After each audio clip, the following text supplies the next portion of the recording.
नमस्कार दोस्तों, मैं सुधीर चौधरी और आप देख रहे हैं ताजा पॉइंट न्यूज। तो आइए बात करते हैं आज के मुख्य समाचार में देश भर की तमाम बड़ी खबरों पर नजर डालते हैं। इससे पहले आप हमें कमेंट में जरूर बताएं कि आप ये वीडियो कहां से देख रहे हैं। अगर आपने अभी तक वीडियो को लाइक नहीं किया तो लाइक करके चैनल को सब्सक्राइब जरूर करें।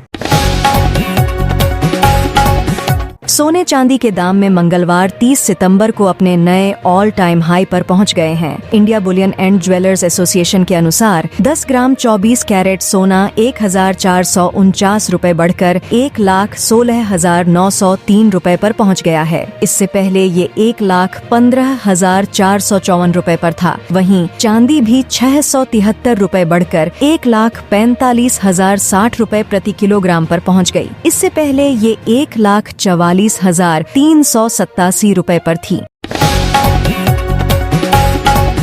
लंदन के टेविस्टॉक स्क्वायर में महात्मा गांधी की प्रतिमा पर आपत्तिजनक नारे लिखे जाने की घटना सामने आई। उपद्रवियों ने सोमवार को प्रतिमा पर पेंट से गांधी, मोदी और हिंदुस्तानियों को आतंकी लिखा। भारतीय उच्चायोग ने इस घटना पर नाराजगी जताई है। उच्चायोग ने कहा है कि यह सिर्फ प्रतिमा के साथ छेड़छाड़ नहीं, बल्कि महात्मा गांधी के अहिंसा और शांतिपूर्ण विचारों पर भी हमला है। कोटा का 132वां राष्ट्रीय दशहरा मेला 2025 इतिहास रचने के लिए तैयार है। इस बार मेले में रावण दहन का नजारा पूरे देश ही नहीं बल्कि दुनिया के लिए आकर्षण का केंद्र बनने वाला है। करीब 4 महीने में कारीगरों ने विश्व का सबसे ऊंचा 221 फीट का रावण तैयार किया है। इसे क्रेन की मदद से इस विशालकाय पुतले को खड़ा किया गया। इसको बनाने में 44 लाख रुपए की लागत आई है। प्रधानमंत्री नरेंद्र मोदी ने सोमवार शाम दिल्ली भाजपा के नए कार्यालय का उद्घाटन किया। उन्होंने कहा, भाजपा की स्थापना को 45 साल हो गए हैं। जिस बीज से भाजपा आज इतना बड़ा वट वृक्ष बना, उसका रोपण अक्टूबर 1951 में हुआ था। तब डॉक्टर श्यामा प्रसाद मुखर्जी के नेतृत्व में जनसंघ की स्थापना हुई थी। उन्होंने कहा कि नवरात्र के इन पावन दिनों में दिल्ली भाजपा को नया कार्यालय मिला है। अटल जी, आडवाणी जी, नानाजी देशमुख, मुरली जी, राजमाता सिंधिया के आशीर्वाद से पार्टी आगे बढ़ी है।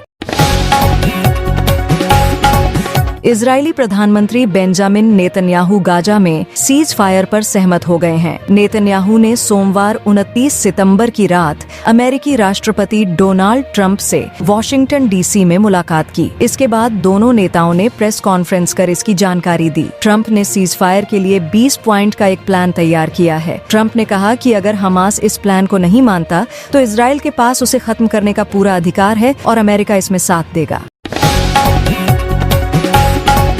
कनाडा सरकार ने भारत में एक्टिव लॉरेंस गैंग को आतंकी संगठन घोषित कर दिया है। यह गैंग सिर्फ भारत में ही नहीं, कनाडा में भी क्राइम कर रहा है। कनाडा के पब्लिक सिक्योरिटी मिनिस्टर गैरी अनंत संघरी ने कहा कि हिंसा और आतंक का कनाडा में कोई स्थान नहीं है, विशेष रूप से वे जो किसी विशेष समुदाय को डर के माहौल में रखने के उद्देश्य से किए जाते हैं। इसके चलते लॉरेंस गैंग को कनाडा के क्रिमिनल कोड के तहत आतंकवादी संगठन करार दिया जाता है। भारत और भूटान के बीच पहली बार रेल सर्विस शुरू की जा रही है। भारत सरकार ने इसके लिए 2 रेल लाइनें बिछाने की घोषणा की है। विदेश सचिव विक्रम मिस्री ने प्रेस कॉन्फ्रेंस कर बताया कि ये रेल लाइनें असम के कोकराझार से भूटान के गेलेफू और पश्चिम बंगाल के बनराहाट से भूटान के सामत्स्य तक बिछाई जाएंगी। अभी पश्चिम बंगाल में हासीमारा तक ट्रेन थी, अब ये सीधे भूटान के गेलेफू तक जाएगी। 89 किलोमीटर लंबे इन 2 रेल प्रोजेक्ट्स पर 4,033 करोड़ खर्च होंगे। चुनाव आयोग ने बिहार में एसआईआर की फाइनल लिस्ट मंगलवार को जारी कर दी है। इस फाइनल लिस्ट में करीब 7 करोड़ 3 लाख मतदाताओं के शामिल होने का अनुमान है। करीब 14 लाख नए वोटरों के नाम भी जुड़ सकते हैं। ईसी के अनुसार एसआईआर की प्रक्रिया जून 2025 से शुरू की गई थी। इसमें 7 करोड़ 89 लाख रजिस्टर्ड वोटर्स से दोबारा फॉर्म भरवाए गए थे। इसके बाद 1 अगस्त को लिस्ट जारी की गई, जिसमें 65 लाख वोटर्स के नाम काट दिए गए थे। ये 65 लाख लोग ऐसे वोटर्स हैं जो मर चुके हैं या स्थायी रूप से बाहर चले गए हैं। इनमें से कुछ लोग ऐसे भी थे जिनके पास 2 वोटर आईडी थे।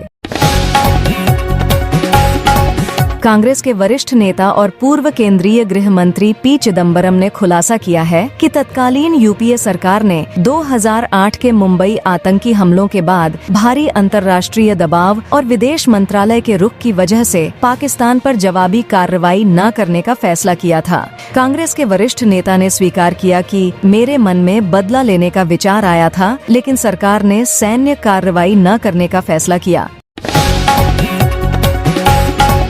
भारत पाकिस्तान बॉर्डर पर सीमा सुरक्षा बल बीएसएफ की अभय वाला बीओपी को प्रधानमंत्री नरेंद्र मोदी ने बड़ी सौगात दी है। पीएम मोदी ने वीडियो कॉन्फ्रेंसिंग के जरिए यहां लगे नए बीएसएनएल मोबाइल टावर का लोकार्पण किया। इस टावर से पहली बार अभय वाला चौकी सहित आसपास की सीमा चौकियों और बॉर्डर गांवों को मजबूत मोबाइल नेटवर्क सुविधा उपलब्ध हो सकेगी। पंजाबी सिंगर सिद्धू मूसेवाला के पिता बलकौर सिंह ने विधानसभा चुनाव लड़ने का ऐलान कर दिया है। उन्होंने मानसा में एक कार्यक्रम में कहा कि वह 2027 का विधानसभा चुनाव लड़ेंगे। बलकौर सिंह ने कहा, हम इलेक्शन लड़ेंगे और जीत प्राप्त करेंगे। मुझे आपका साथ चाहिए। किसी बात का वहम न रखना, हम डटकर इलेक्शन लड़ेंगे।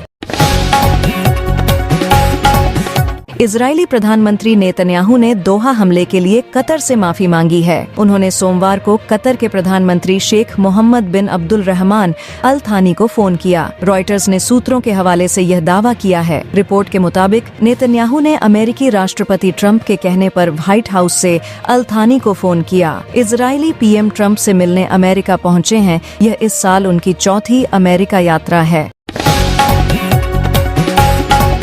हिमाचल के सीएम सुखविंदर सिंह सुक्खू ने लंदन से लौटने के बाद प्रधानमंत्री मोदी पर निशाना साधा। शिमला में मीडिया से बातचीत में सीएम ने कहा, पीएम ने आपदा से निपटने को 1500 करोड़ रुपए की घोषणा जरूर की हो, मगर मदद का अब तक कोई पता नहीं है। उन्होंने कहा, प्रदेश जब आपदा से कराह रहा है, लोग प्रभावित हैं। अगर उस समय रिलीफ न मिले और 2 साल बाद मिले तो उसका कोई फायदा नहीं है।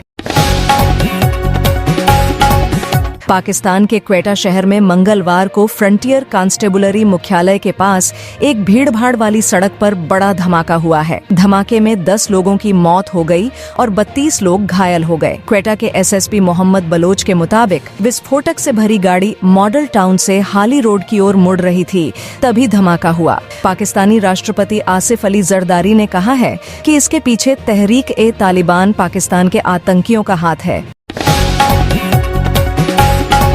भारतीय रिजर्व बैंक ने लखनऊ के महानगर थाने में नकली नोट मिलने की शिकायत दर्ज कराई है। शिकायत में बताया गया है कि ये सभी 15 जाली नोट अगस्त महीने में अलग अलग बैंकों से जमा हुए थे, जिन्हें बाद में आरबीआई की जांच में नकली पाया गया। इनमें 50 रुपए के 4, 100 के 7 और 2000 के 4 नोट शामिल हैं। सभी नोट आरबीआई के दावे अनुभाग और ऑडिट प्रक्रिया के दौरान सामने आए, जहां संदेह होने पर इनकी जांच की गई और फिर इन्हें नकली घोषित किया गया। एनटीए यानी नेशनल टेस्टिंग एजेंसी अक्टूबर में जॉइंट एंट्रेंस एग्जाम यानी जेईई मेंस 2026 के लिए रजिस्ट्रेशन शुरू कर रहा है। यह एग्जाम 2 सेशन में होगा। पहला सेशन जनवरी 2026 और दूसरा सेशन अप्रैल 2026 में होगा। एनटीए ने इसके लिए 29 सितंबर को नोटिफिकेशन जारी किया है। यूपी में दशहरे से पहले एक बार फिर मानसून सक्रिय हो गया है। प्रदेश में 10 दिनों बाद बारिश का दौर शुरू हुआ है। कम से कम 20 जिले बारिश से तरबतर हो गए हैं। मंगलवार को लखनऊ, कानपुर, प्रयागराज, नोएडा, गाजियाबाद, गोंडा, मथुरा, हाथरस, बरेली, श्रावस्ती और फर्रुखाबाद समेत कई शहरों में तेज बारिश हुई। मौसम विभाग ने 17 जिलों में बारिश का येलो अलर्ट जारी किया है। एशिया कप जीतने के बाद भारत की टीम सोमवार रात मुंबई एयरपोर्ट पहुंची। यहां टीम का जोरदार स्वागत किया गया। टीम ने फाइनल में पाकिस्तान को हराया। टीम इंडिया ने पीसीबी-एसीसी चीफ मोहसिन नकवी का बायकॉट किया और उनसे ट्रॉफी लेने से मना कर दिया। ट्रॉफी विवाद पर कप्तान सूर्या ने कहा, पाकिस्तान को जवाब देना जरूरी था। पंजाब के लुधियाना में आर्मी के मेजर के घर चोरी हुई है। चोर लैपटॉप, सेना की ओर से मिला मोबाइल और कुछ इम्पोर्टेंट गैजेट्स ले गए हैं। मेजर ने पुलिस को बताया कि उनके मोबाइल में जरूरी डेटा थे, जिससे सेना भी चिंतित है और अपने स्तर पर जांच कर रही है। मेजर के मुताबिक चोर घर में घुसकर जरूरी सामान चुरा ले गए, जबकि आर्मी कैंप में बिना अनुमति किसी की एंट्री नहीं होती। ऐसे में माना जा रहा है कि चोरी करने वाला कोई अंदर का ही व्यक्ति हो सकता है। फिलहाल पुलिस और सेना मिलकर इस मामले की जांच कर रही है। जयपुर से पुणे जा रही स्पाइसजेट एयरलाइंस की फ्लाइट में उड़ान भरने के बाद तकनीकी खराबी आ गई। कॉकपिट गेट में समस्या आने पर पायलट ने एयर ट्रैफिक कंट्रोल से संपर्क किया। इस दौरान फ्लाइट करीब 25,000 फीट की ऊंचाई पर थी। इसे वापस जयपुर एयरपोर्ट पर लैंड करवाया गया। खराबी ठीक नहीं होने पर उड़ान को कैंसिल कर दिया गया। लखनऊ एयरपोर्ट और कई स्कूलों को बम से उड़ाने की धमकी मिलने के मामले में सरोजनी नगर थाने में अज्ञात व्यक्ति के खिलाफ रिपोर्ट दर्ज कराई गई है। एयरपोर्ट अधिकारियों ने इस संबंध में पुलिस को तहरीर दी है। लखनऊ इंटरनेशनल एयरपोर्ट लिमिटेड के duty terminal manager Vipul Kumar के अनुसार 28 सितंबर को एयरपोर्ट के आधिकारिक ईमेल पर एक संदिग्ध संदेश प्राप्त हुआ था। इस संदेश में लखनऊ एयरपोर्ट, भारतीय विमानपत्तन प्राधिकरण के अन्य हवाई अड्डों और कुछ स्कूलों को बम से उड़ाने की धमकी दी गई थी। केंद्रीय मंत्री चिराग पासवान ने प्रशांत किशोर के उप मुख्यमंत्री सम्राट चौधरी और मंत्रियों पर लगाए गए भ्रष्टाचार के आरोपों पर प्रतिक्रिया दी। उन्होंने कहा कि यह जांच का विषय हो सकता है, लेकिन जिन लोगों पर आरोप लगाए गए हैं वे स्वयं सक्षम हैं अपना जवाब देने में। चिराग पासवान ने कहा कि दिल्ली में भी आम आदमी पार्टी के एक नेता ने अपनी ही पार्टी के मंत्रियों की सूची जारी की थी, लेकिन सत्ता में आने के बाद उन पर कोई कार्रवाई नहीं की गई। यहाँ भी दूध का दूध और पानी का पानी हो जाएगा। लखनऊ में नए आलू के नाम पर नकली आलू बेचा जा रहा है। केमिकल से पुराने आलू को नया बनाया जा रहा है। ऐसा करके 20 रुपए किलो बिकने वाला आलू 50 रुपए में बेचा जा रहा है। इस आलू को खाने से किडनी डैमेज, कैंसर और लिवर की गंभीर बीमारी हो सकती है। खाद्य सुरक्षा एवं औषधि प्रशासन की टीम की कार्रवाई में नकली आलू बेचे जाने की पुष्टि हुई है। टीम ने नवरात्रि के मद्देनजर रखते हुए 113 जगहों पर छापेमारी की। हरियाणा में झज्जर के रहने वाले अंतर्राष्ट्रीय पहलवान और ओलंपियन दीपक पूनिया जल्द ही शादी के बंधन में बंधने वाले हैं। रविवार को बहादुरगढ़ में उनकी शिवानी के साथ रिंग सेरेमनी हुई। शिवानी नीलौठी गांव की रहने वाली हैं। फिलहाल वह संघ लोक सेवा आयोग की तैयारी कर रही हैं। उनका सपना IAS अफसर बनने का है। हरियाणा विधानसभा चुनाव में हार के 1 साल बाद आखिरकार कांग्रेस ने प्रदेश अध्यक्ष बदल दिया। चौधरी उदयभान को हटाकर राव नरेंद्र सिंह को यह जिम्मेदारी सौंपी गई। इसके साथ ही पूर्व मुख्यमंत्री भूपेंद्र सिंह हुड्डा को फिर से विधायक दल का नेता चुना गया। इंदौर के देवी अहिल्या विश्वविद्यालय में नेपाल की तर्ज पर जेनजी प्रोटेस्ट की तैयारी थी। ये खुलासा यूनिवर्सिटी की एंटी रैगिंग कमेटी ने किया है। कमेटी की रिपोर्ट के अनुसार सीनियर स्टूडेंट ने फर्स्ट ईयर के विद्यार्थियों पर आंदोलन की तैयारी का दबाव बनाया था। सीनियर्स ने फर्स्ट ईयर स्टूडेंट्स को फर्जी ईमेल ID और ट्विटर अकाउंट बनाने, सोशल मीडिया पर सीनियर्स के संदेश रीट्वीट करने और विशेष हैशटैग वायरल करने के लिए कहा था। विरोध करने पर उन्हें बैच आउट करने की धमकी भी दी थी। छात्राओं के यौन शोषण का आरोपी स्वामी चैतन्यानंद सरस्वती के बारे में कई बातें सामने आई हैं। पुलिस ने चैतन्यानंद के मोबाइल से कई महिलाओं की चैट बरामद की है। इसमें पता चला कि वह महिलाओं को आकर्षित करने के लिए उनसे कई वादे करता था। यही नहीं, चैतन्यानंद के फोन में कई एयर होस्टेस की फोटोज भी मिली हैं। उसने कई महिलाओं की सोशल मीडिया प्रोफाइल फोटो भी सेव करके रखी थी। पुलिस ने चैतन्यानंद की 2 महिला सहयोगियों को हिरासत में लिया है। उनसे पूछताछ हो रही है। पवन सिंह की बीजेपी में वापसी हो चुकी है। बिहार प्रभारी विनोद तावड़े ने कहा है कि पवन सिंह बीजेपी में थे और रहेंगे। पवन सिंह ने दिल्ली में केंद्रीय गृह मंत्री अमित शाह से मुलाकात की। पवन सिंह को लेकर विनोद तावड़े और ऋतुराज सिन्हा मंगलवार को दिल्ली में राष्ट्रीय लोक मोर्चा प्रमुख उपेंद्र कुशवाहा के घर पहुंचे थे। मुलाकात के बाद तावड़े ने बताया कि मुलाकात पवन सिंह और उपेंद्र कुशवाहा में सुलह को लेकर करवाई गई।